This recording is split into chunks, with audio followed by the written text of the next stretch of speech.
Esto es lo que tienes que saber hoy para ser parte de la industria del mañana. Acompáñanos a descubrir las noticias, oportunidades y exclusivas que te enlazan al porvenir de la industria y sus sectores en México y en el mundo. Bienvenido a Tu Enlace en la Industria, el podcast de Clúster Industrial.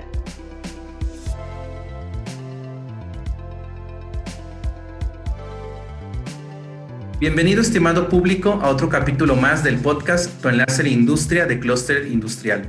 Soy Martín García López y hoy, junto a mi compañero Adrián Martínez, conversaremos con el doctor Leopoldo Ruiz Huerta, coordinador académico y técnico del Laboratorio Nacional de Manufactura Aditiva y Digital, MADIT, Universidad Autónoma de México, sobre la manufactura aditiva. Un gusto tenerte aquí, Leopoldo. Muchísimas gracias, al contrario, gracias por la invitación y sobre todo esperemos contribuir algo a tan interesante espacio que están manejando. Gracias. Bueno, primeramente me gustaría que nos comentaras qué es la manufactura aditiva. Martín, es una pregunta muy pertinente. Déjame comentarte que la manufactura aditiva, y lo voy a explicar tal cual como voy en clase, discúlpame, pero esa deformación que te genera ser profesor te invita a ser pues un poquito ya histórico.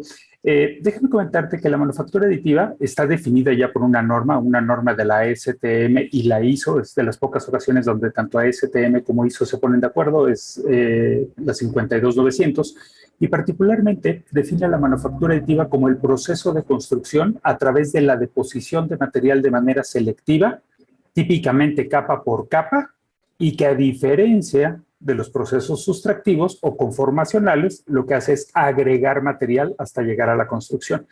Y me encanta y es muy pertinente la pregunta que estás haciendo porque a lo largo de su evolución la manufactura aditiva ha ocupado muchísimos nombres y se utilizan como si fuesen sinónimos y no lo son, entre ellos el 3D printing, por supuesto su término en español, la impresión 3D, el prototipado rápido, máquinas rápidas, equipos de manufactura digital directa y otra cantidad de términos que existen por ahí.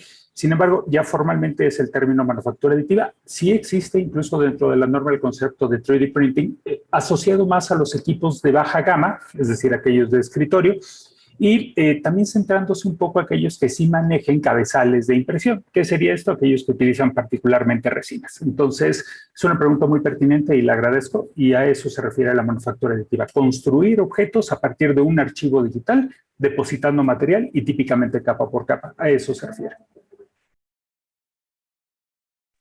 Wow, esto pues es muy interesante y me gustaría que me comentaras, en torno a esto, entonces todo se hace de manera digital, ¿verdad? O sea, a través de un programa los ingenieros empiezan a programar y si no me equivoco hay unas máquinas que empiezan a hacer esta especie como de impresiones que fueran creando esto capa por capa, como lo comentabas, ¿cierto? Sí, es totalmente cierto lo que comentas, nada más habría que tener muy claro a qué nos referimos con programar. Como casi toda la evolución en dispositivos tanto electrónicos y el software asociado a ellos, pues ha venido evolucionando de tal manera que se ha convertido amigable con el usuario, al grado de que muchos de los equipos, literalmente con el clásico comando Control P, en lugar de mandar a imprimir hojas, mandas a construir objetos en los equipos. Entonces, cuando decimos hay que programar la máquina, hay todas las versiones del mundo. Esto significa que déjame comentarte que esa misma norma clasifica la manufactura aditiva en procesos y dentro de estos procesos existen asociadas tecnologías. ¿Qué significa? Solamente por tomar un ejemplo, porque es lo que está prácticamente 40 y tantos % montado no solamente en México, sino en el mundo, que tiene que ver con el proceso de extrusión de material. Esos famosos filamentos que vemos que llega un cabezal y está una máquina construyendo algo, bueno, el proceso se llama extrusión de material y hay muchas versiones. Hay extrusión de material que viene en filamento, hay extrusión de pellets, hay extrusión de pastas y comúnmente le llamamos como que fuera extrusión de material solamente al proceso de extruir filamentos. Y en esta gama hay todas las versiones del mundo, desde software de uso libre para el control de equipos o software propietario casado a cada uno de estos equipos, a tal grado que incluso ya los modeladores de diseño asistido por computadora, sus siglas CAD en inglés, tienen la posibilidad de tener ya instalados los módulos de diversas máquinas para que efectivamente bajo este comando de Control P pueda enviar la información. Ahora, vale la pena mencionar que en un proceso muy básico, digamos ese es el estándar, aunque están habiendo modificaciones, Lo que tú tienes diseñado en una computadora típicamente es algo que es un sólido, ¿no? O llamado un parasólido, dependiendo del kernel o de la base en la cual estás haciendo este diseño asistido por computadora.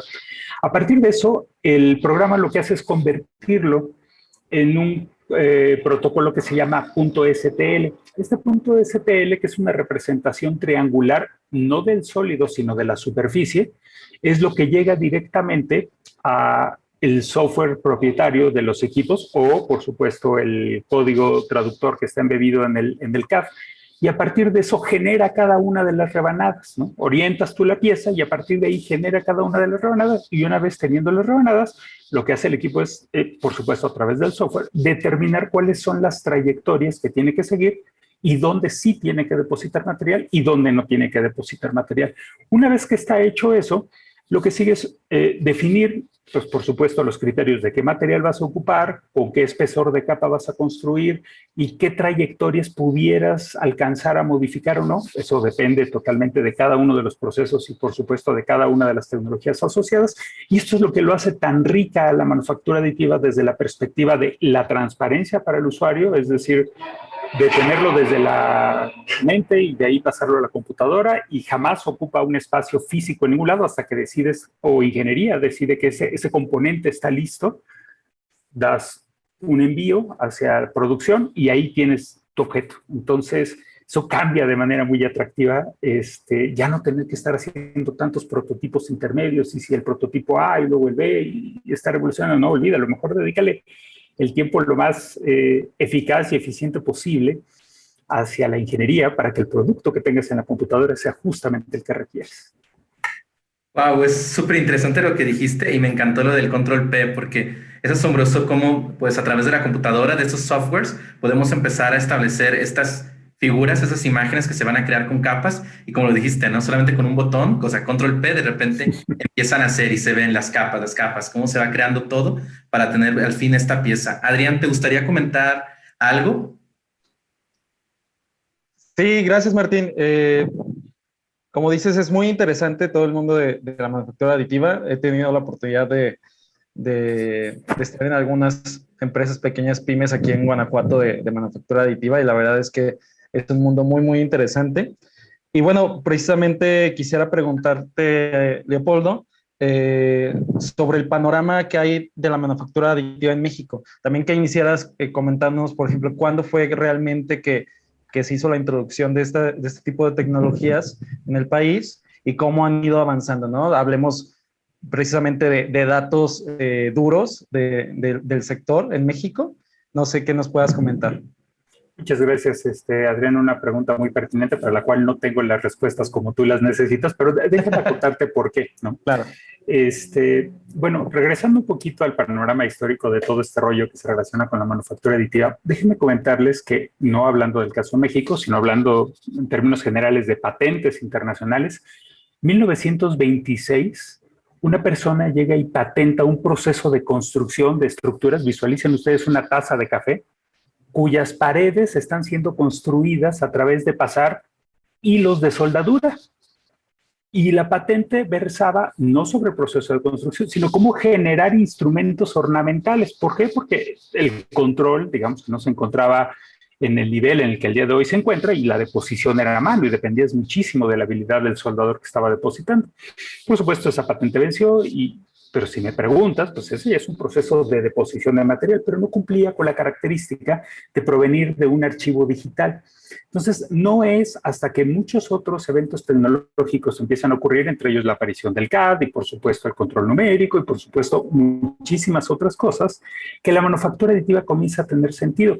Pero esto es tan antiguo, Adrián y Martín, y por supuesto todas las personas que nos están honrando con escuchar esto, es que en 1979 un primer artículo relacionado con cómo solidificar resinas que pueden generar estructuras en 3D, para que entonces en 1986 surgiera la primera compañía y hablar de filamentos surge la primera a inicios de los 90. Entonces, pues nuevo, pues habría que colocarlo entre comillas. Bueno, con ese contexto histórico, Adrián, déjame comentarte, por supuesto, a ti y a todos los escuchas, que comienzan como equipos para hacer representaciones de prototipos. Entonces, hay registros en el país que mucho antes del año 2000 ya existían equipos montados en México de las grandes compañías.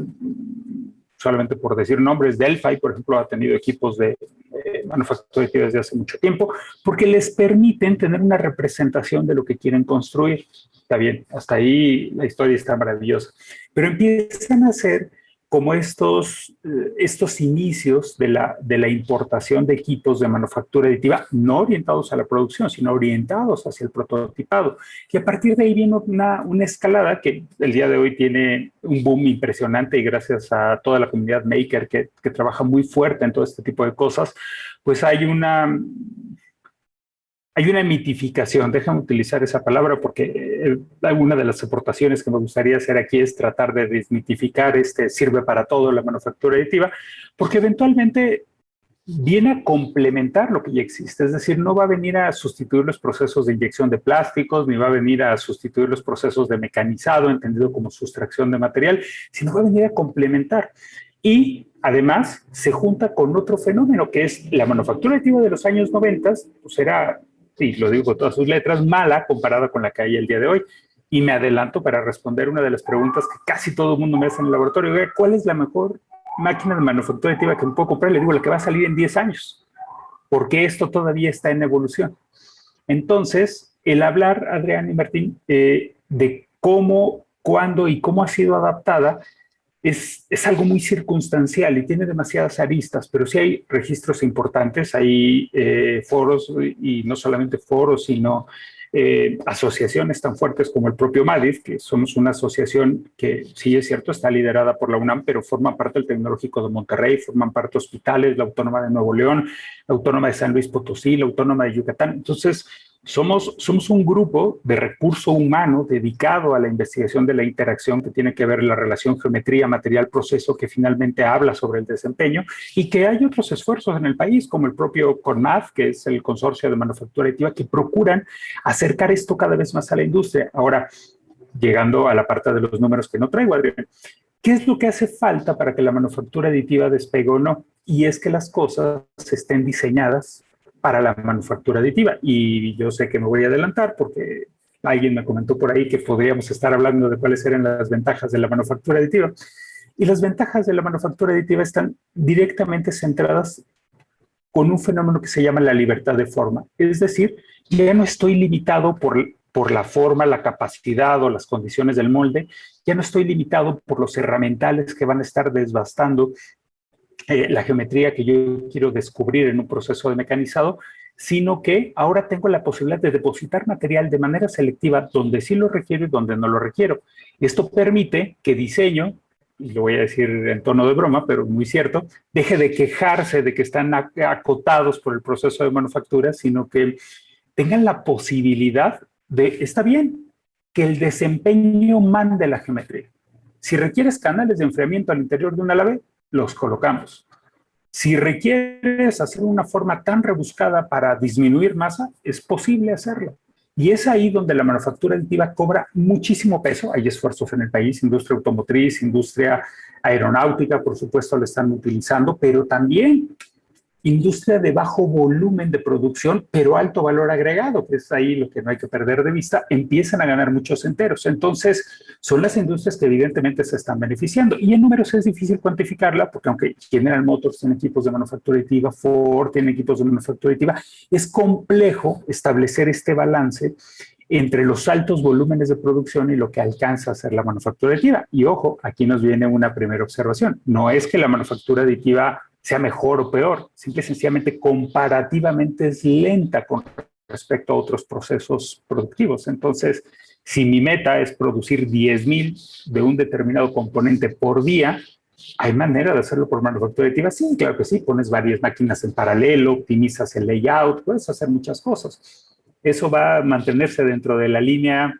de costo-beneficio comparado con un molde de inyección, pues solamente quien haga las finanzas se encargará de determinarlo, pero es ahí donde se encuentra esa línea, Adrián, y me disculpo contigo y por supuesto con todos los escuchas de no traer ese dato duro, pero es complejo darle seguimiento porque día a día se suman equipos de manufactura aditiva. El propio Volkswagen tiene una cantidad de máquinas impresionantes, pero no están resolviendo los problemas de producción en todos los casos. Hay algunos que sí. General Electric es un caso que además de manera muy abierta lo dicen, ¿no? La cantidad de componentes que están migrando hacia manufactura aditiva, pero es complejo asignarle un número en este punto, Adrián, y me disculpo por ello. Y perdón, creo que les robé demasiado tiempo esta respuesta.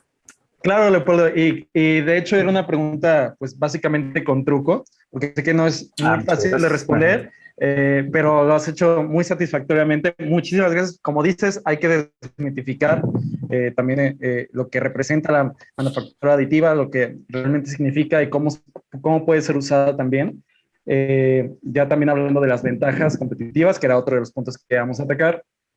Y me llamó mucho la atención, a lo mejor también me voy a adelantar un poquito, pero me llamó mucho la atención cuando hablaste de este tipo de estructuras que sirven, que pueden ser muy complejas y sirven propósitos muy específicos, ¿no? Hace poco leía un poco sobre cuestiones de metamateriales, que entiendo que la mayoría son hechos por procesos muy, muy específicos y muy avanzados de manufactura aditiva, de impresión 3D, también con materiales exóticos. Entonces, me gustaría que, si pudieras, nos hablaras también un poquito más de esto, o sea, hacia dónde va la manufactura aditiva en cuestión de los materiales que puede utilizar y de los procesos que puede llegar a hacer, ¿no?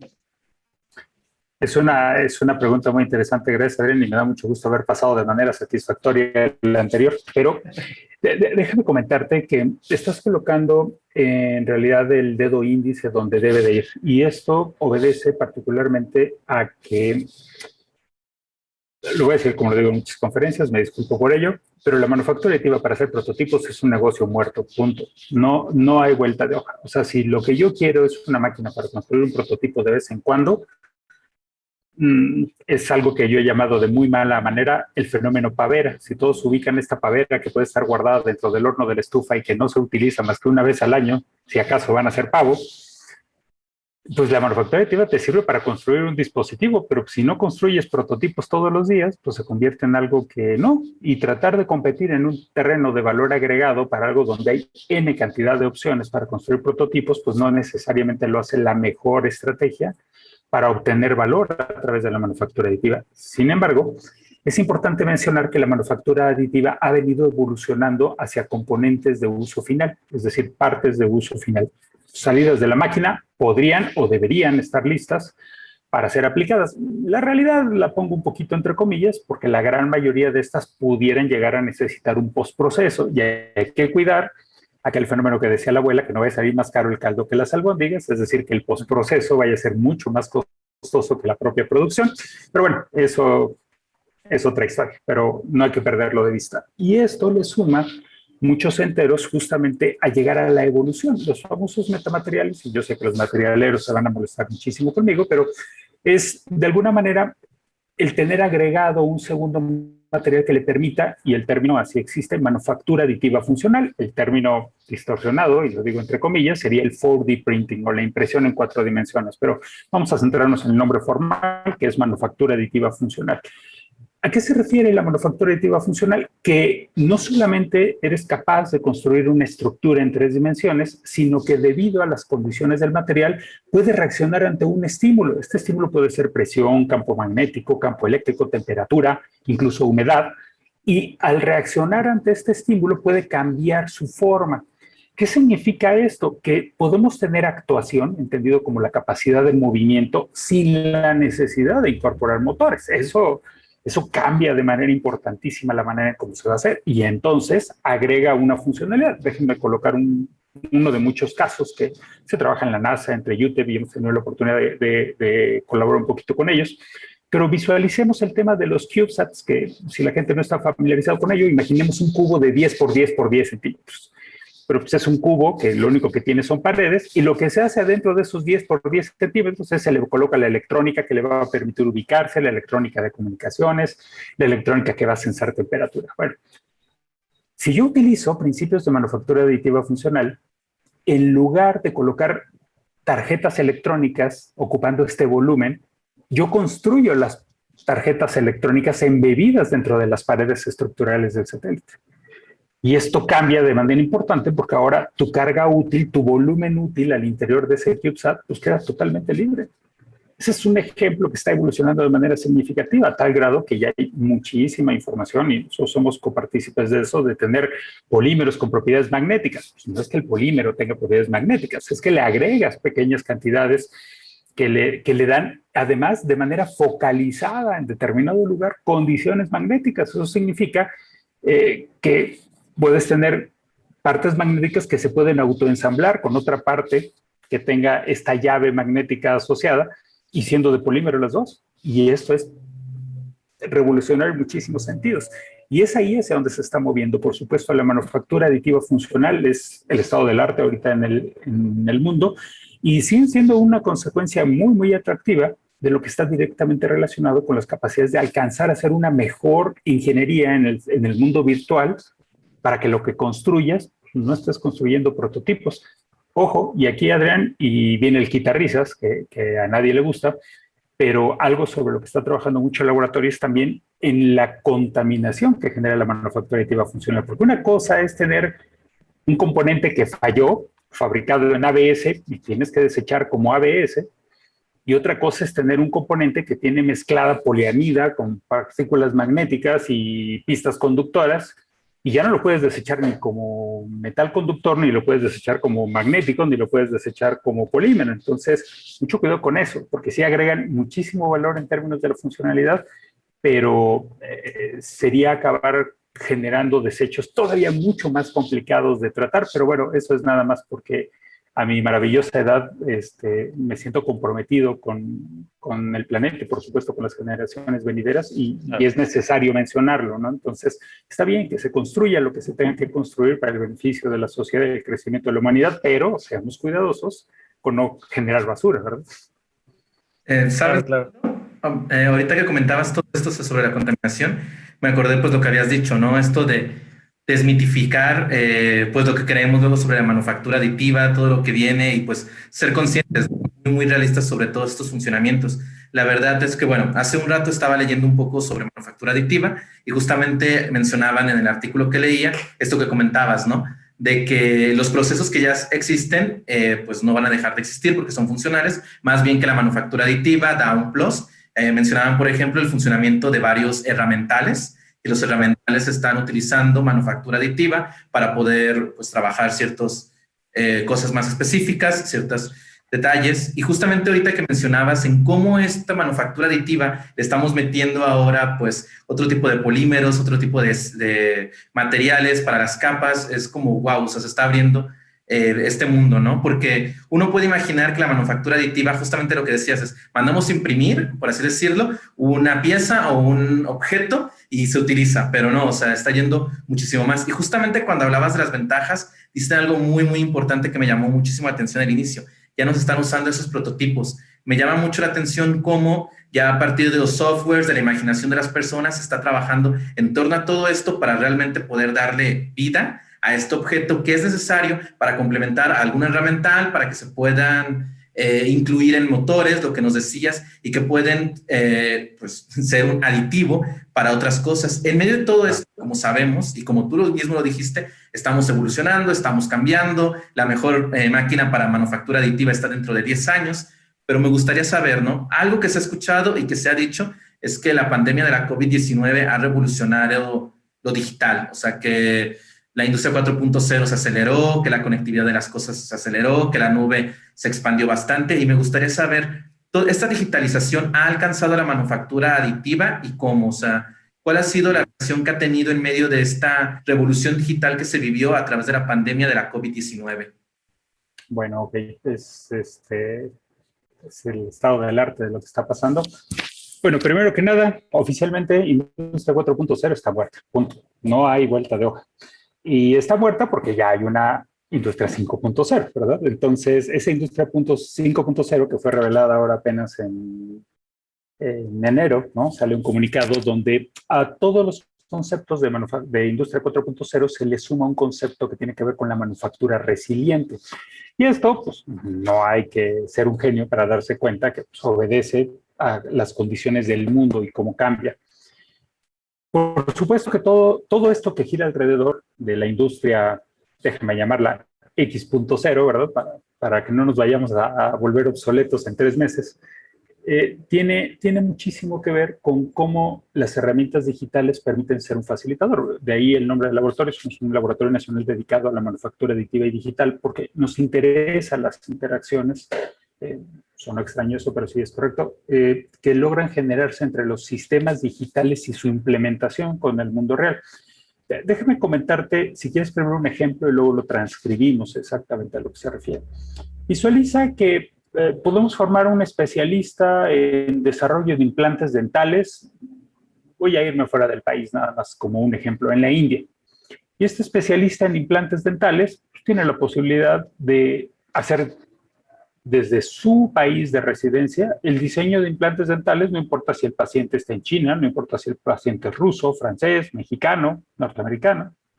Y una vez que se termina, y voy a decirlo nada más para darle continuidad al término, con control P es capaz de mandarlo a producir. Olvídate de la Ciudad de México, a Tuxtla Gutiérrez, Chiapas, para que le quede a 1 hora de distancia a quien va a recibir ese implante. Este nivel, que insisto, lo que estamos platicando ahorita, tanto de manufactura aditiva, industria 4.0, industria 5.0, sociedad 5.0, que es el término japonés relacionado con esto, están directamente relacionados con los temas digitales. Y hay un concepto fundamental en todo esto que se acuña cuando surge el tema de Industria 4.0, que se llaman los sistemas ciberfísicos, que no es otra cosa más que tener modeladores multifísica y multiescala que te permiten que muchas de las cosas ocurran en la computadora y no necesariamente en el mundo físico. Y esto va a ayudarte a que si recibes la información digital de un paciente mexicano, en Tuxtla Gutiérrez, pues tendrás la posibilidad de procesarlo en la India sin la necesidad del paciente. A ese nivel se encuentra. Ahora, ojo, sí, está acelerando muchísimas cosas y se va a transformar, pero no va a transformar todas las industrias. No es ningún secreto, perdóname, tengo muy malos ejemplos para darles casi siempre, pero visualiza una compañía automotriz, la que tú quieras, que vendiera 1 millón de vehículos al año. Yo voy a decir una cifra absurda, que ganara $1 por cada vehículo que vende, pues ganaría $1 millón. A esa empresa, y lo estoy diciendo en plata, le daría exactamente lo mismo vender un solo automóvil y ganarle $1 millón que tener que producir 1 millón de vehículos para ganarle $1 a cada uno. Bueno, sin embargo, la inversión que tuvo que hacer para producir ese 1 millón de vehículos tiene que ver con herramientales, con instalaciones, una fábrica y muchísimas cosas que no va a requerir cuando solamente va a ser uno. Y ese es ahí donde se encuentra el punto donde se está definiendo el futuro de la producción en el mundo. ¿Qué productos, francamente, requieren seguir teniendo estas megafábricas que requieren amortizar procesos de desbaste, procesos de conformado, procesos de ensamble? ¿O qué tan factible es tener mejor sistemas regionalizados de producción, donde, oye, a ver, ¿para qué monto una megafábrica de 1 millón de vehículos y después tengo que exportar? Si puedo mejor poner 10 mini plantitas de 100,000 o 100 plantitas de 1,000 y de manera regional tengo toda la posibilidad de producción. Y eso es lo que está cambiando el mundo. Pero ¿se está acelerando? Sí, por supuesto que sí, pero la situación del COVID, por supuesto, es desafortunada en muchos sentidos. Ha sido enriquecedora en términos del crecimiento de muchas áreas. Desafortunadamente ha traído víctimas humanas significativas. Pero en todo este contexto, sí, coincido con ustedes, se ha convertido en un acelerador de los temas digitales. ¿Hasta qué punto? Pues solamente la sociedad de consumo lo vamos a definir, ¿no? Mientras yo siga necesitando que Foxconn en China siga produciendo 1 millón de iPhones al día, pues se ve complicado que la manufactura aditiva vaya a venir a sustituir, ¿de acuerdo? Pero, ojo, si disminuye la producción de aeronaves, porque la gente se empezó a mover menos y entonces tengo toda la posibilidad de ajustar la producción en virtud de la demanda, es ahí hacia donde se está moviendo. Y la digitalización va a jugar un rol muy, muy importante en eso, en regionalización y en ser capaz de tener este buffer que amortice pues los cambios en volúmenes de producción. Y es ahí donde está ahorita en boga todo lo que se está trabajando en esta parte. Nadie quiere quebrar un negocio, ¿no? Claro, wow, es pues bastante fuerte. No sé si Adrián, que conoce un poco más sobre la industria automotriz, ¿tendrá algún comentario con respecto a esto? Principalmente con la proveeduría que estabas comentando, de esto de a nivel regional con la manufactura aditiva. Adrián. Claro, pues la pirámide que conocíamos anteriormente de proveeduría de los tiers, muy clásica de tier 1, tier 2, tier 3, en realidad ya se fragmentó. Muchos dicen que todavía falta tiempo para eso, pero la realidad es que ya se fragmentó. O sea, ya funciona el esquema de proveeduría y la cadena de proveeduría de otra manera. Justo como comentaba Leopoldo, va más en ese sentido, más también en incluir a los proveedores de tecnología. Y sabemos, esta semana ha habido una discusión muy interesante en torno al paso de México hacia la manufactura, por ejemplo, de autos eléctricos, ¿no? Y todo lo que conlleva el tener una proveeduría para poder hacerlos realidad. Digo, ya están produciendo varios vehículos híbridos, ya se está produciendo un vehículo eléctrico, es el Ford Mustang Mach-E, y próximamente se estarán produciendo, en los próximos 3 años van a llegar 7 modelos. Entonces, también no sé si tengas algo que comentarnos, Leopoldo, en ese sentido de, muy específicamente de la industria automotriz, porque al final es nuestro fuerte en clúster Claro. industrial. Entonces, acerca de la manufactura aditiva y la manufactura de vehículos eléctricos. Sí, fíjate que, bueno, primero agradezco la confianza porque soy un pésimo gurú. Soy tan viejo que yo pude haber inventado el Internet, pude haber inventado los smartphones, pude haber inventado el Facebook, Google y no hice ninguno de ellos, ¿eh? Entonces, así como que visionario, pues no me considero en ese sentido. Pero lo que sí puedo decirte es que hay un nicho de oportunidad en específico para la industria automotriz, sobre todo para la industria que está relacionada con partes de reemplazo, con la industria de refacciones. Porque uno de los grandes temas con la industria automotriz y que pues la longevidad de los vehículos eléctricos está por confirmarse, no por comprobarse, sino por confirmarse, y debería de ser muchísimo más elevada que la que tiene un vehículo de combustión interna. Y entonces, imagínate tener que manejar refacciones de vehículos tan antiguos, ¿no?, que ya no alcancen, ¿no?, a tener un stock, o cuántos años vas a necesitar tener en stock. Y eso activa un proceso que ha sido estudiado de manera independiente y muchísimo antes que la manufactura aditiva, que se llama la producción bajo demanda.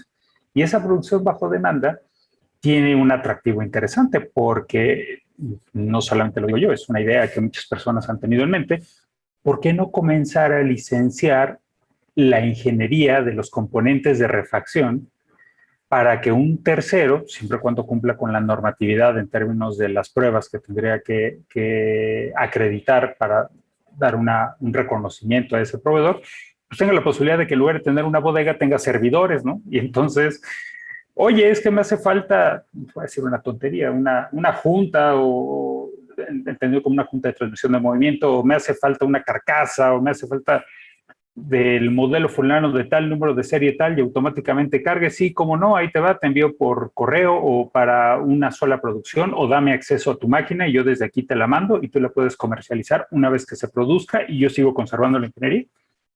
Ese tipo de cosas están a la vuelta de la esquina y son una realidad que va a cambiar. O sea, visualiza que estas grandes naves que sirven de almacén para tener refacciones y es más, tal vez hasta los deshuesaderos, ¿verdad? Podrían terminar cambiando ese concepto, porque vas a tener la capacidad de producirlo bajo demanda. Ahora, regresando a la producción del vehículo inicial, sí, hay muchísimos intentos. Por supuesto, BMW, por ejemplo, nunca ha negado su Additive Manufacturing Campus, ¿no?, que tiene montado, donde muchas de los accesorios que tienen para la división de individual, ¿no?, creo que así es el nombre que tiene BMW en sus vehículos personalizados, son producidos a través de manufactura aditiva. No tiene caso mandar a hacer moldes y producciones especiales que serían muchísimo más costosas que las que logran tener a través de procesos de manufactura aditiva. Y como esto vamos a empezar a ver muchísimos otros ejemplos.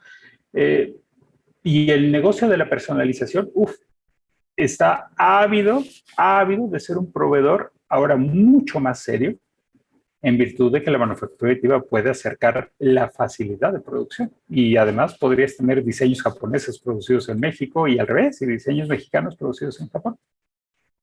Muchas gracias, Adrián. Es muy pertinente y ese tema podría darnos 3 o 4 episodios, estoy seguro de ello. Claro, claro. Y espero que vuelvas para que podamos hablar de eso también, Leopoldo. Con todo gusto, por favor, Adrián, estoy a sus órdenes. Sí, está increíble porque lo que comentaste justamente de poder tener manufactura, o sea, en México esta comunicación digital que se está creando es asombrosa, ¿no? Cómo se están rompiendo estas barreras y lo que se está permitiendo. Wow, Leopoldo, pues muchísimas gracias por haber participado en nuestro podcast en este tiempo y ayudarnos pues a aprender más de la manufactura aditiva y justamente lo que dijiste, ¿no? Desmitificar ciertas cosas que existen, aprender más y entenderlo, ¿no? Porque al final de cuentas es algo que sigue evolucionando como todo y de lo que debemos ser muy conscientes. Y en ese sentido, pues te lo agradezco bastante, tu tiempo, tu conocimiento y tus palabras. No tiene nada que agradecer, Martín, Adrián, al contrario, me siento honrado de estar con ustedes y quedo a sus órdenes, por favor. Perfecto. Y bueno, también a nuestro público le agradezco muchísimo que haya estado aquí, que nos haya escuchado el día de hoy. Y Adrián, ¿te gustaría comentar algo más? Que esperen una próxima participación de Leopoldo, ya nos lo prometió, y nos vemos en el siguiente episodio del podcast.